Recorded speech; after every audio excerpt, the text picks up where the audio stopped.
Welcome back, everybody. Nightbreeze here, and we're going to be discussing the Cleric tonight on the Advanced Dungeons and Dragons lessons.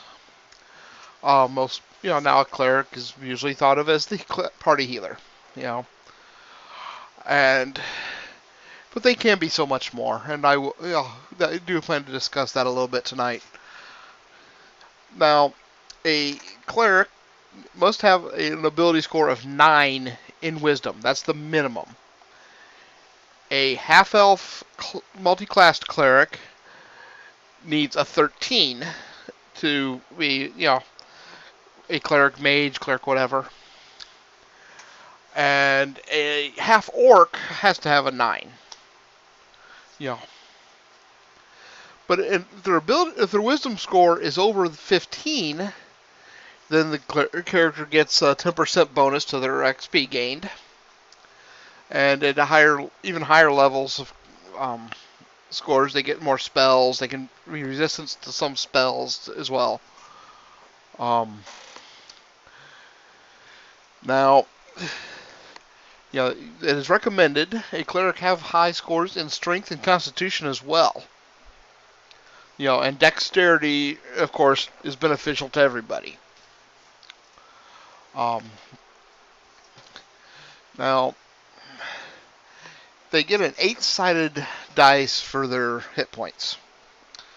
So, it's going to be a 1 to 10 range for your hit points by the time it's all said and done. Because at level 16, or ability score of 16 Constitution, I believe, they get a +2 to hit points. So if they have a 16 or higher, then you add 2 points to that per level. They can be any alignment except true neutral. Now this is with first edition. Second edition did not have that restriction,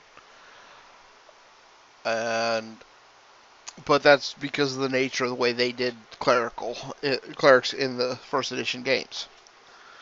A true neutral cleric basically was a druid, and that's a whole nother class. Now the cleric does have to choose a deity. Obviously, they're gonna follow God, for their powers.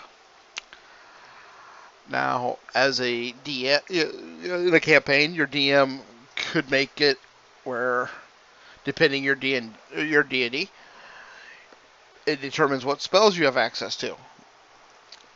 Another DM, which I'm one of these, basically just use the deity overall as a role-playing thing. Now, there's times it can be used other way, on the other side, especially if you're trying to get help from your deity for something. That's then it plays into a little bit more. A cleric can only use blunt weapons. They cannot use swords and spears and that. They get basically maces. Now, morning stars are considered there, though a lot of those have spikes, so it's kind of a loophole. Flails, hammers, that sort of thing. Clubs, which is good to any character. Can use a club, or find a club beneficial. Now, and a cleric can wear any armor. There's no armor restriction there.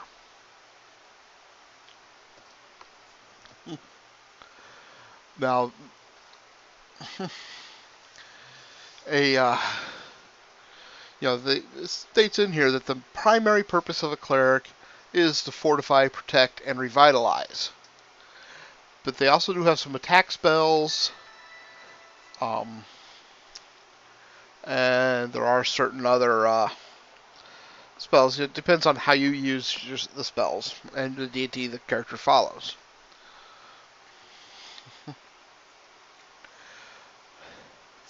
Now they can turn or either destroy or command undead. and some of the lesser demons and devils. A good aligned cleric will turn. A evil cleric can command. Is the way that basically works out.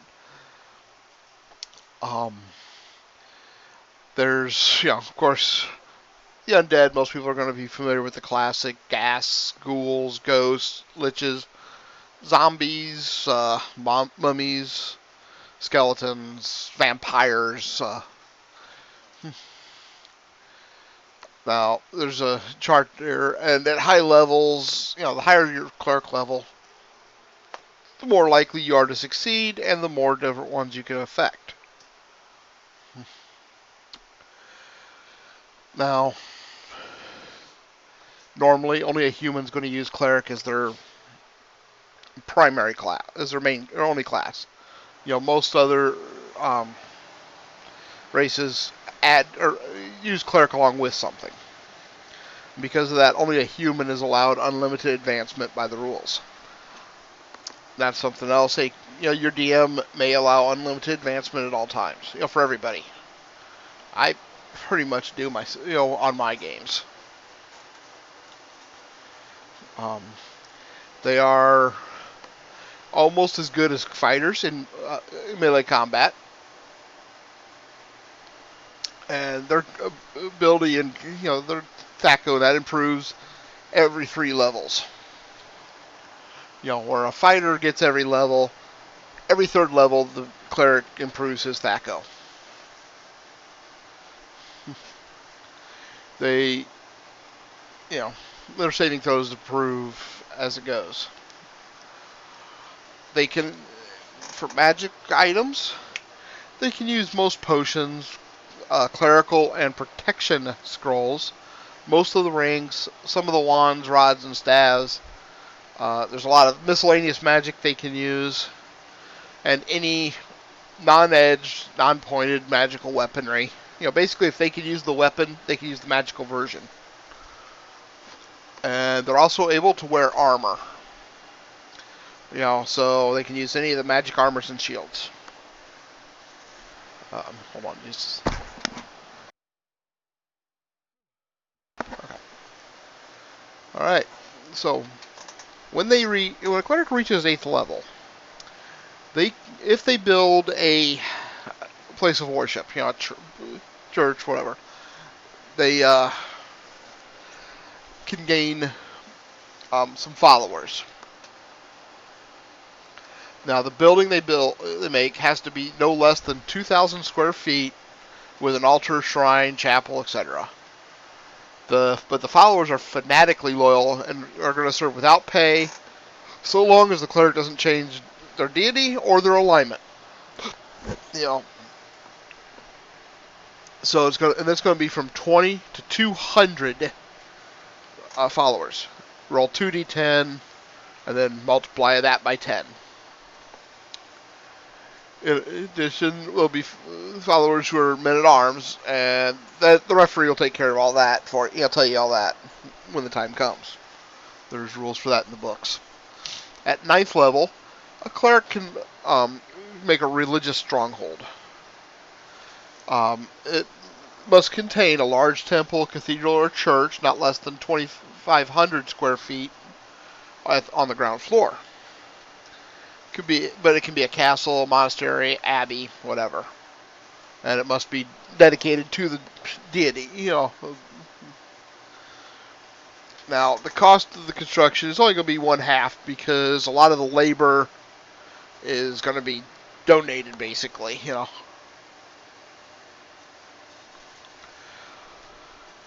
Then, if they manage to clear the surrounding area and get people to live in that area, so no more monsters bothering it, and they get people farming, whatever. They'll get monthly revenue of 9 silver per inhabitant, from trade, taxation, and tithing. So, that's a couple quests on their own, to make sure you clear the area and do that. Now, the clerical spells start only go up to a 7th level, unlike mages that have up to ninth level spells. But they yeah, sorry, they run into some very interesting options. Now, of course, you're going to have all your great curative spells and your raising dead and all that good stuff. But you think about it, it actually states in there they're second best to the fighter for melee combat. Okay, so you have a character that can stand toe to toe with monsters more often than not. A couple of spells that you don't want. The bless spell is raises the morale of friendly creatures by +1. It gives them a +1 bonus to hit. But it can only affect those that are not already engaged in melee. So that's kind of a preparatory spell. There's also has a reverse of curse, which is changes everything to a -1. Now, if that is also added or joined with a 3rd level spell, prayer. Let me bring this up. It stacks.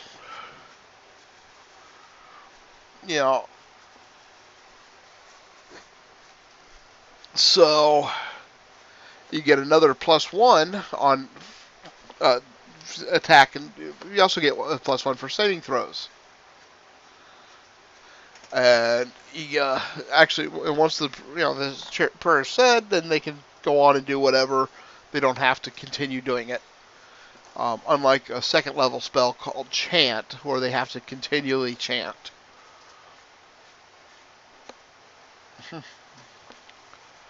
Now there's a command spell, which can be useful if you get a character or a monster that's a little too strong for you to go. Odds are the party's going to get seriously hurt. You might try that spell. Now it has to be an actual action. It's a 1-word command. But for instance, if you command them to die, then they're gonna faint for like a round. This is just a 1-round thing. But typical commands would be like back, halt, flee, run, stop, fall, fly, go, leave, surrender. Sleep, rest. The rest one there, could be useful if you got a if you can get it to work, barbarian. That sleep would be good for that, in the middle of a rage. Try to destroy everything around, and you can stop him if you can get it to work. But they get a spell for creating water. And not only is that good for the party, refill your water jugs, whatever, but farmers, they can benefit from that. You can use it. There's a lot of different ways. It creates 4 gallons per level of the caster. So you figure, it's clean water, and it fills an area up to 27 cubic feet. You can use that to, help fight some fire. Basically, you get a group of clerics working together, and you can help fill a moat, or, if there's different ways to use that spell, not just to create drinking water. There's also a reverse to that of destroy water.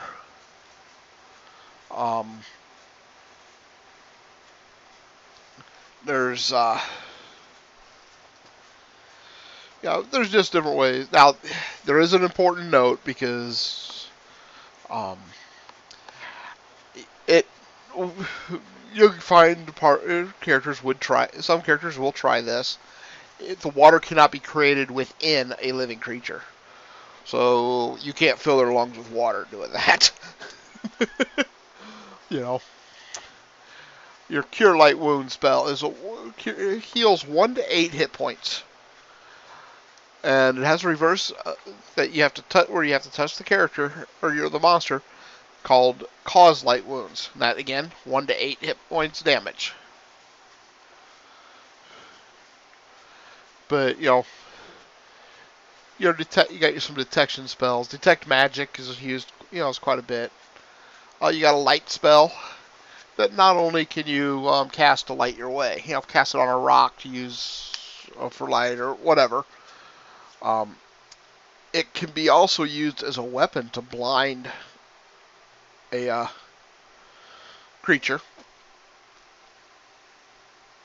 And if used in that way, though, they get a saving throw. And if it fails, or if they make their saving throw, then you just missed them and it affects the area right behind them, or rather than the character itself. But if it works, they're basically blinded for a time. If you do it to the eyes, it's just too much light. It's like coming out of a dark room into a bright light. A protection from evil spell. That's going to be one. It could be beneficial. It acts as a magic armor. Recipient has a protection of 1 foot distance, so 1 foot radius all the way around them, that prevents bodily contact with creatures of an enchanted or conjured nature, such as the aerial servants, which is a spell, demons, devils, jinn, your genies basically, elementals, imps, invisible stalkers, night hags, quasits, salamanders, water weirds, windwalkers, zorn, summon animals. So if somebody summoned insects or summoned a badger to come after you, and any and all attacks by evil creatures incur -2 to the roll to hit, and saves against attacks. So if they cast a spell at you, that's made it +2, so you're better able to fight that off. There's it could be reversed to a protect from good, though it does note that it still keeps out enchanted evil creatures as well. The enchanted magic creature thing still works. Let's see. Purified food and drink. That's going to be really handy. You're out adventuring for a extended period of time. Your food could become start to spoil. Water can get fouled. And I'll leave you to figure out a way to use that in a shipwreck type situation. But basically, you purify the food, or you can putrefy it with the reverse of the spell. Now, purify water is used in some of the recipes for making holy water. As part of the process, you purify it. And then I'm trying to remember the ones I've heard. It depends on the part or DM too, but there's a blessing on it. Sometimes it's got to be detect or protect from evils have to be cast on it. There's different ways of doing it, depending on how your DM wants to do it. You can remove fear. At low levels, it may not be such a big deal, but at higher levels, there's monsters that just their very presence causes fear. Resist cold. They can stand. They can be in at 0 degrees Fahrenheit without any discomfort, even if they're wearing absolutely nothing. Now, once you get down into some of the greater colds, like the sort of cold, ice storm spells, white dragon's breath, that you have to save. But the save against cold are made with a +3 bonus, and damage sustained is 1/2. That's if the save is not made, or 1/4 if you make the save. So, that's going to be very beneficial prep if you're going in for like a white dragon attack. If you're going to go attack a white dragon. And that resistance lasts for 1 turn per level. So 10 minutes per level of the caster. Oh, just trying to see here. That's kind of some of the first level spells. Second level, you got the chant I mentioned to you. The Find Trap spell. That is, if you have a thief in the party, usually you're not going to use it, but it's a good backup even if you have a thief. It lasts for 30 minutes, and all traps of magical or mechanical nature become visible to him. Now, he can't disarm them, but he can detect them. And it's in what you have to face what direction they want to check. Hold person spells, very beneficial. That can be cast on from 1 to 3 humanoid creatures, and if they fail their saving throw, it holds them for 5 or more rounds. It's 4 rounds plus 1 per level, so 5 minutes plus. And if it's cast at 3 people, save is normal. If only 2 or if it only casts on 2, they get a plus or a -1 to their save. And if it's cast on a single person, it's a -2 to their saving throw. And if they make their save, they're unaffected.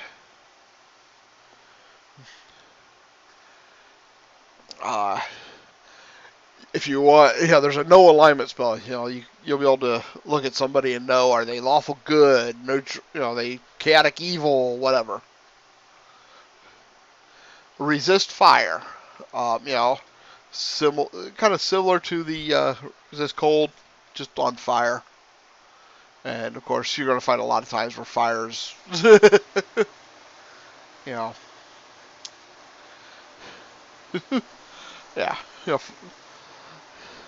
So, Fireball is one of the most common mage spells around. Everybody likes Fireball. Silence, 15-foot radius. This is used a lot of times to fight mages, obviously. If a magic user can't cast his spells at you, you're pretty well taking him out of the fight. It lasts for 2 minutes per level of the caster. However, you don't have to just do it at a mage or whatever. Imagine giving your thief a stone with a silence spell on it before he tries to sneak into a place. Or you cast it. You have a couple clerics together casting silence on an army. It's a 30-foot diameter sphere, so 15 feet in any direction. So you'd have to have multiple clerics to do an army. But in the middle of the night, army attacking getting ready to attack a castle. Even just this, like their catapults and siege engines. You don't hear those wheels creaking.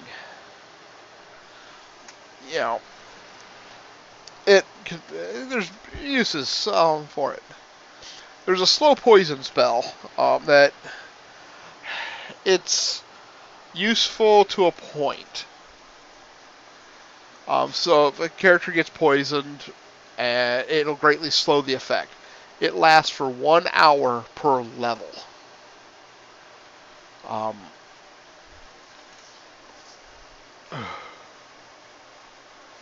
But it has to be cast within a time frame equal to the number of turns less than or equal to the level of experience. So if they've been poisoned for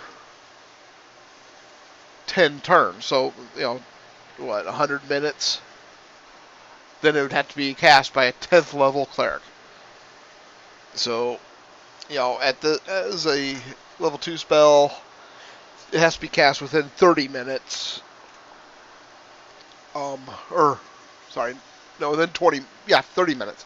Because you have to be a 3rd level cleric to get 2nd level spells. Now, it doesn't neutralize the poison, but it stops it from doing harm for that duration. But each turn, the poison creature is going to lose a hit point from the effect. Though it won't kill him outright, by dropping him below 1. The problem is that if they don't get it cured by the end of that time frame, the poison takes full effect. Snake charm, you can basically, you see the old things of the guy with the flute charming the snakes. You can basically that's what you're doing. You can speak with animals, and animals make good spies. If you can convince them to do it. Spiritual hammer. You actually can summon a hammer-like force to use as a weapon.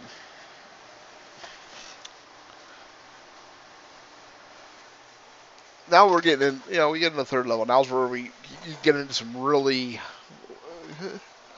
really useful spells here. Animate dead. Now, basically you're going to, use it, create a zombie, create a skeleton, whatever. Now, it's not considered a good act normally. So it has, if you're a good cleric, you want to make sure you have a really good reason.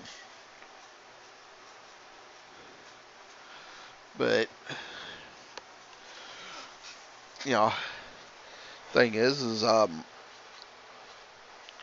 one of the uses in D&D novels I've seen used on is it's a drow attack. They animated their dead so the dead could walk off and leave no trace of who attacked.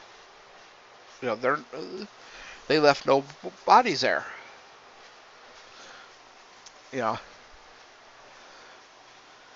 That's just one thing.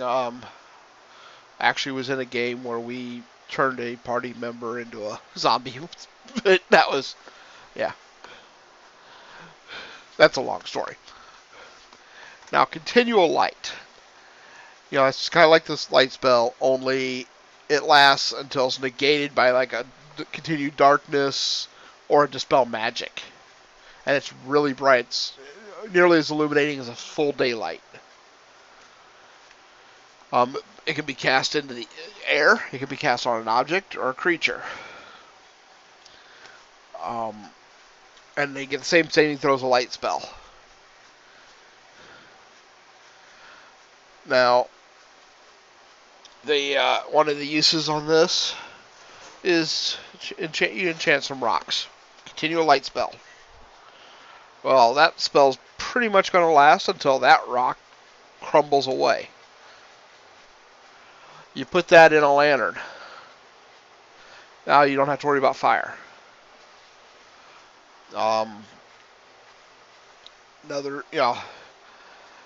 Or if you have a dungeon and you cast it on the walls, it's ways, you cast it in your castle to light up areas, Really good in your, the approaches to your treasure rooms so that the thief doesn't have any shadows to hide in. You can create food and water for the party. Now, it's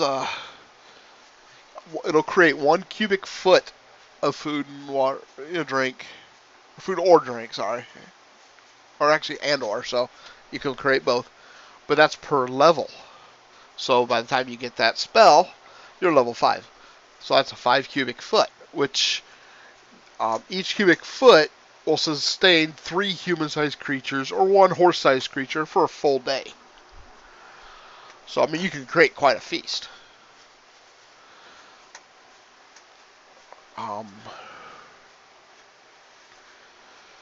Now,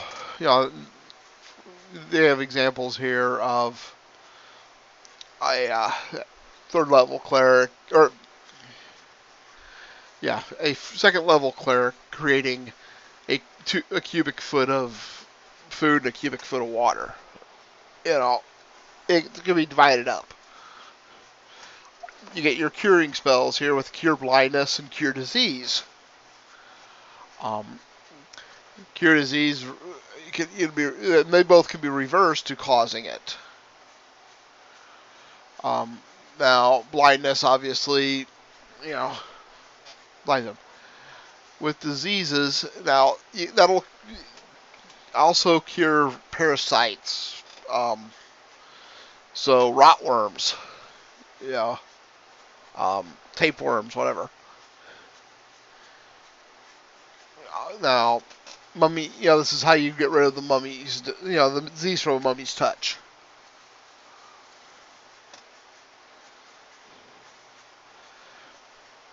So, you got your dispel magic.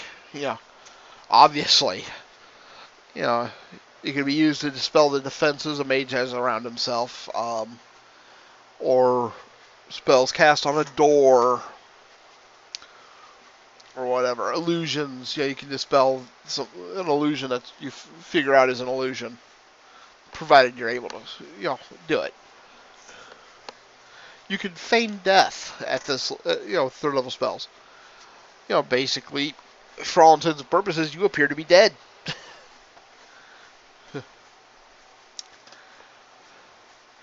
You can remove or bestow curse. I don't, remove curse I've done a few, but I really don't deal with that too much. 3rd level spells where you start to speak to the dead. You can call up a spirit to ask them questions, or you find their body and you try to find out information. And at different levels of experience determines how long they could be dead and how many questions, how long you have to ask them. For instance, up to the 7th level, you have they can be dead for a week. You have 1 minute to ask 2 questions. And that can increase up to, when you're 21st or higher, to 1,000 years. You have you have an hour to ask 7 questions.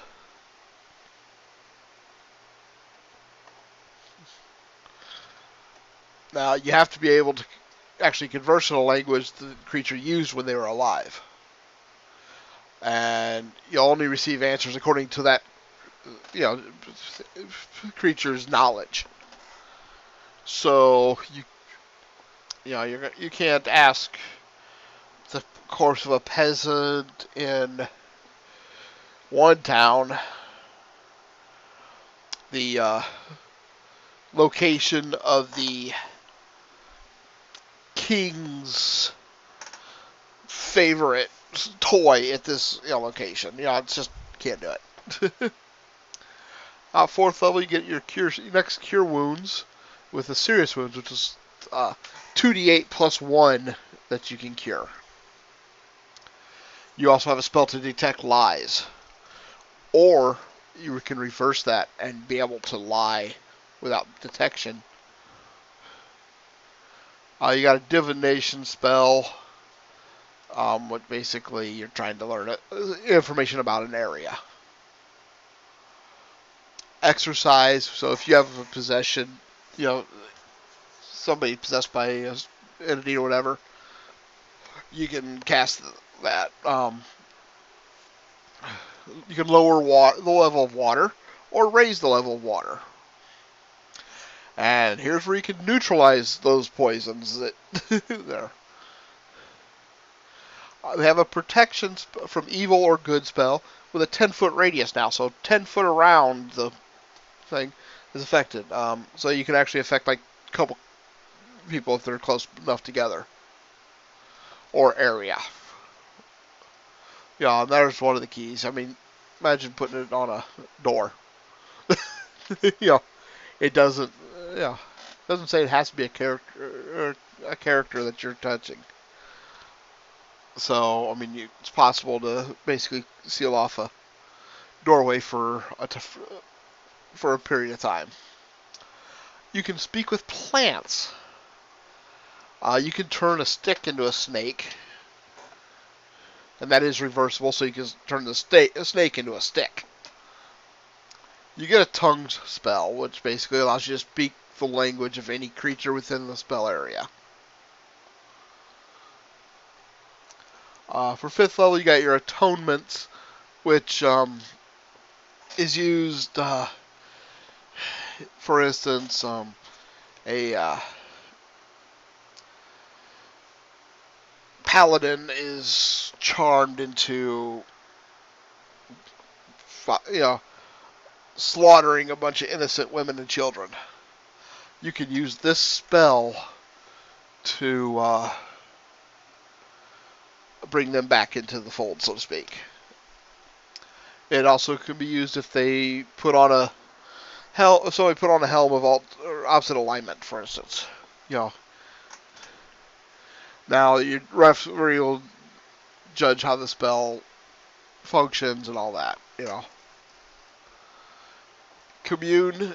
That's where you start. You actually communicating to either your deity or agents thereof, and request information that can only be a simple yes or no answer. They're allowed one question per level of experience. The answers will be correct. Now, they put it as probable. I'd almost guarantee your DM will limit its use to like once per adventure, per week, per month, or even per year. It's not something that's going to be used all the time. You got your Cure Critical, which is 3d8 plus 3 hit points. Hold on. Okay. Now, Dispel Evil. This is one of your attack spells. That is actually very effective. It causes summon creatures of evil nature or monsters enchanted and caused to perform evil deeds to return to their own plane or whatever. So hellhounds, aerial servants, demons, whatever. But it lasts for a full round per level of experience, and all creatures that would be affected by it are going to attack at a -7 to hit the caster. And it has a reverse for Dispel Good. You have your Flame Strike. Basically, a tower of flame drops down on top of your target and does 3d8 damage. Oh, sorry, it's 6d8 damage if they fail their save. Insect Plague. You summon a bunch of insects. They can attack. It's plane shift. You can send yourself or some other creatures to a whole other plane of existence.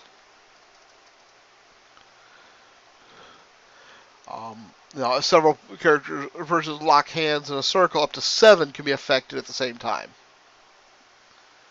And the material component in there is actually very specific. It has to match to which plane you're going to. The ref will determine that.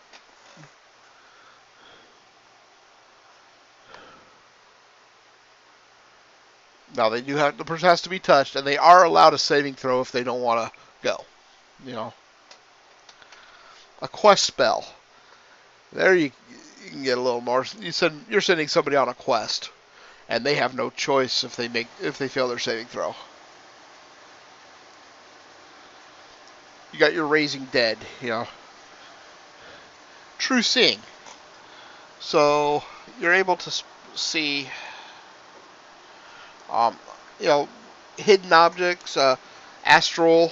You can see the astral or ethereal plane. You see through illusions. If somebody's been polymorphed, you can see what they originally were. Invisibility, invisible doesn't, they can't hide from you. You can even tell if somebody's good or evil. And there is a reverse of false seeing where you can make people see things. The animate objects, you can make other things fight for you. Blade barrier. It's going to set up a wall of just blades turning everywhere. Anybody tried to get through it's going to suffer 8d8 damage. It remains for 3 rounds per level. So 3 minutes per level. And it can cover an area from as small as a 5-foot square to as large as a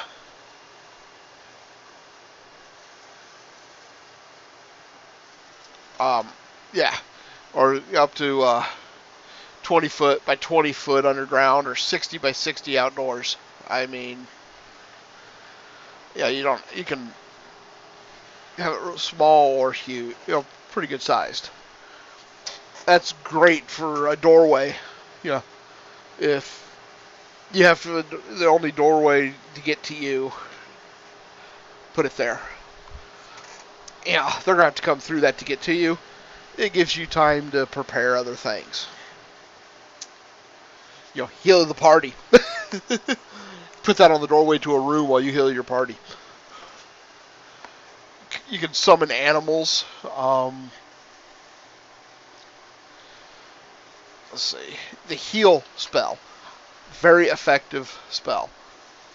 It will heal all disease. It blindness, feeble mind, which is a mage spell that turns them into a drooling idiot, basically. It dispels that. It heals all but 1 to 4 hit points of damage. Now, of course, you cause them to take that, they can get damaged later. It doesn't protect them from further damage. It just basically cures everything what they've got. The harm spell, which is the reverse, will cause a disease, and it'll also cause the loss of all but 1 to 4 hit points. If a successful touch is made. That was used in a campaign I was in to help kill Thor.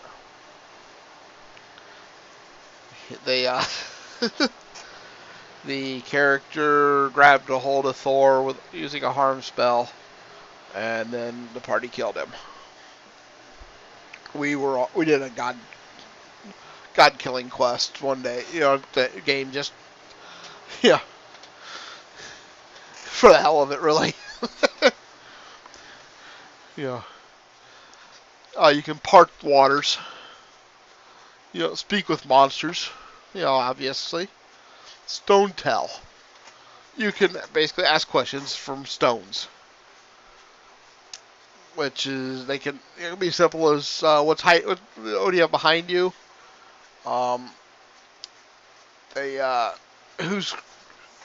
Who touched you recently, or, whatever. There's the Word of Recall, which is a teleportation spell for the Cleric. It'll take you back to a sanctuary you set up ahead of time.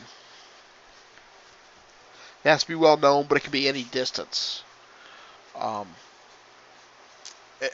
The transportation is completely safe. And besides yourself, You can do 250 gold piece per level of experience. So a 15th level character could transport himself and 375 pounds of weight. It could be equipment, treasure, another person. At 7th level, you get your astral spell. You can travel to the astral plane. And you can take people with you. You can control the weather. Yeah. You think about the uses of that. Causing rain to help your local farmers. Causing a drought to hinder the local farmers. You have a fleet of pirates heading towards you. Cause a hurricane. You can cause it to snow. So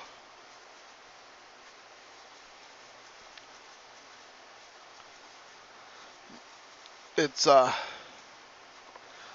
You get an earthquake spell. Basically, a gate which allows you to summon demons or deities, whatever. But you have to name it, and it's 100% certain something's coming through. It's just what, Holy and unholy word. Basically, the holy word, if it uses the holy word, it drives off evil creatures, forcing them to return to their plane of existence. And also, depending on the alignment, if they have less than 4 hit die. So you're using it just as an example. You use it on a zombie. They may not be from another dimension, but because they're different alignment, they're an evil alignment, it's going to kill them outright. Now, that's kind of a waste, obviously, but if they have 4 to 7 hit point or hit die, it paralyzes them for 10 to 40 minutes. 8 to 11, it stuns for 2 to 8 minutes. And 12 or more hit die, it deafens them for 1 round. Or 1 to 4 rounds. It also going to slow them down and everything. And it actually has an area of effect of 3-foot radius. See, the regenerate spell. You can regenerate fingers, hands, and if it's a multi-headed creature, you can even do their heads. Restoration will, if you get struck by, for instance, a vampire, they drain levels. A vampire will actually drain 2 levels if they touch you. A restoration spell will restore 1 level per casting. You also can drain level or energy drain just in that way yourself. A resurrection, which is like Raise Dead without some of the side effects, and it can be used at longer distance in the past or in the future. Symbols, just basically you can make marks on the wall or floor and cause different issues if somebody were to walk across it. Windwalk is another transportation spell where you basically can move with the wind or walk on clouds, But that kind of gives you an idea. And if you think about some of the uses of stuff, a cleric could be more than a healer. He can be dangerous. And that's just in the 1st edition stuff. And that's just these spells.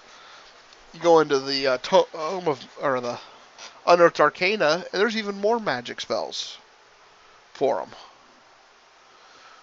This is just out of the player's handbook. You know, let me.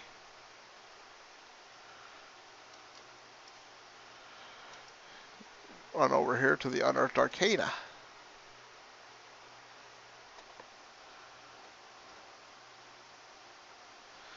But, you know, of course, it always takes a minute for the file to open. But, you know, so feel free to run, if you do make a cleric, feel free to run them, you know, as long as you choose the right deity. A battle cleric, you know, that's right there in the forefront.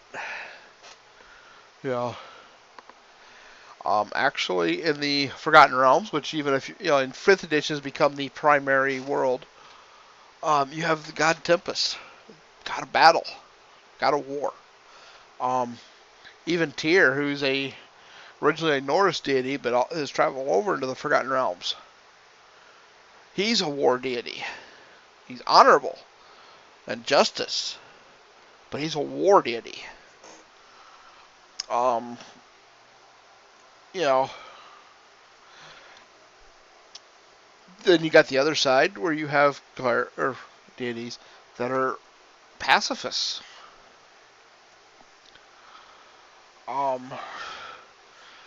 So, you know, figure out, okay, this is how I want to play my character. And then you can figure out, okay, this is the deity that would fit. You know, get with your DM. When you go to do these things, you know, get with your DM. Tell them this is the kind of character I want to run. Who, in your world, where does that fit in? You know, and there's some DMs that are going to say, well, that don't fit in at all. You know, but for the most part, you know, your DM's going to appreciate you wanting that or wanting to know how you can fit your character into their world.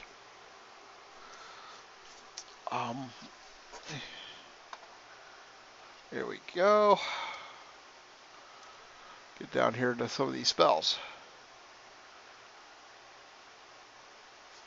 You know, but you know, you go back to the first. You got your ceremonies, you know, which aren't really. Well, some of the consecrating items can be used as a, you know, making a holy weapon. Combine, you get a bunch of three to five clerics that follow the same or similar deity.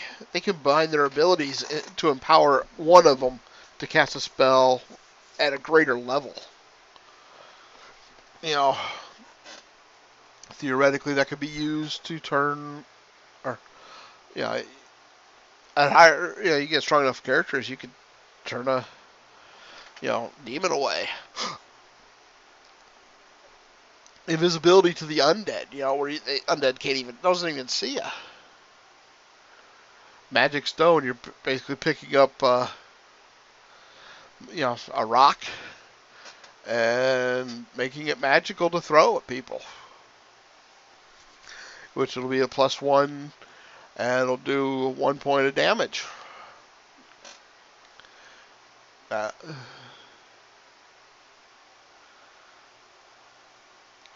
You know, let's see. Portent. You can get, you know, you can cast a spell to basically give yourself an improvement, or you know, or cause somebody to have an improvement or reduction in their to hit roll.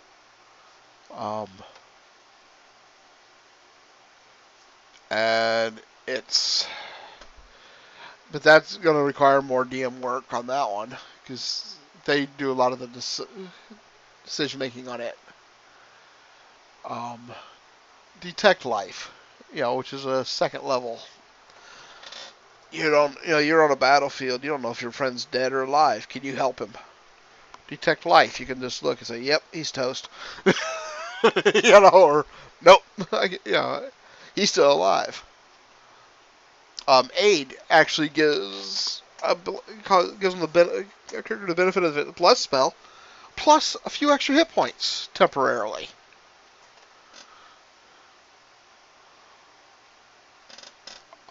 Let's see.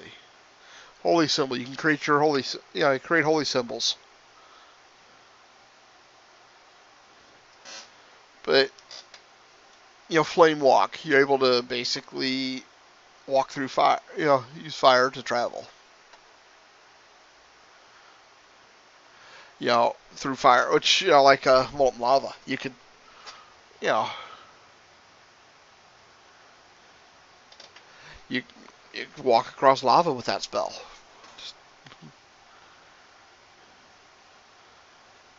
There's just,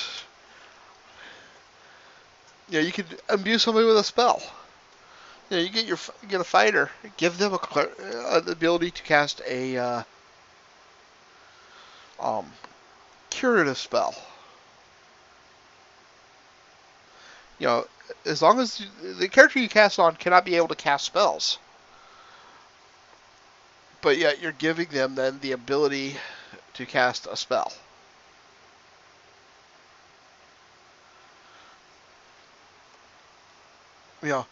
They can only be informational or defensive or a cure light wound spell. Have a fighter that has the ability to cure wounds on themselves in an emergency. As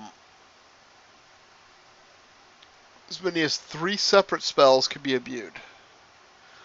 You can give them 1 second level spell and 2 first level spells.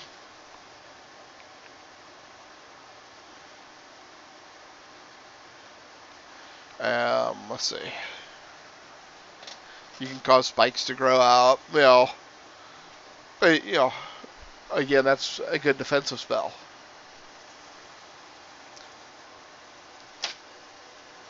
A golem, spell to help create a golem. That's a 5th level spell.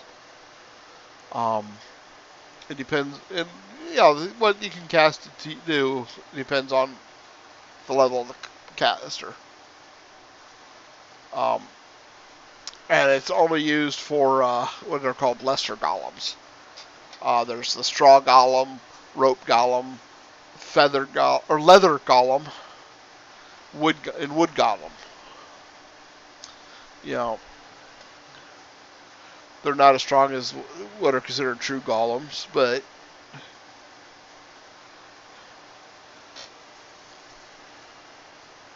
let's see. The other really notable ones. Hero's Feast. You create a feast that can make them cure all diseases, make them immune to poison for 12 hours, and heal them with 5 to 8 hit points of damage.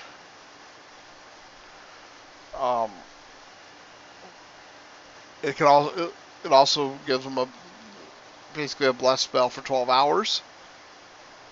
They're immune to fear, hopelessness, and panic.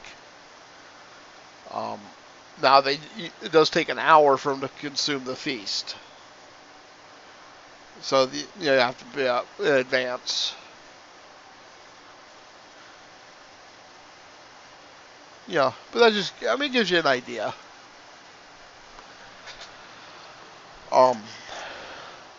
Now with the turning of an undead, like I said, at first level, you're only going to be able to. You might be able to turn zombies and skeletons and make them flee. You're not gonna be, going up against a vampire. You're gonna try to turn the vampire, and they're gonna laugh at you. But as the levels go, you get stronger, and it gets pretty strong. I want to say it's 6th level, you can totally destroy skeletons, or I can't remember if you can destroy zombies at 6th level or if that's 7th level. But if you can't destroy them, it's automatic. It's an automatic turn, and it affects a number of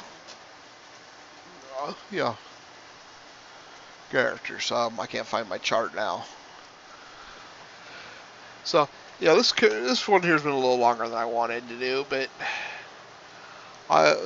so thank you for tuning in, and as always, If you like my content, please leave me a like. Hit that like button. If you haven't subscribed, feel free. Click that notification bell so you know when I upload. And, tell your friends, they may enjoy my content. And as always, whether you enjoy my content or not, leave a comment. Let me know what you think. If you want to tell stories about your DM or your D&D experiences and characters, whatever, feel free. It's always interesting to me. So thank you all, and I'll see you again soon. Bye.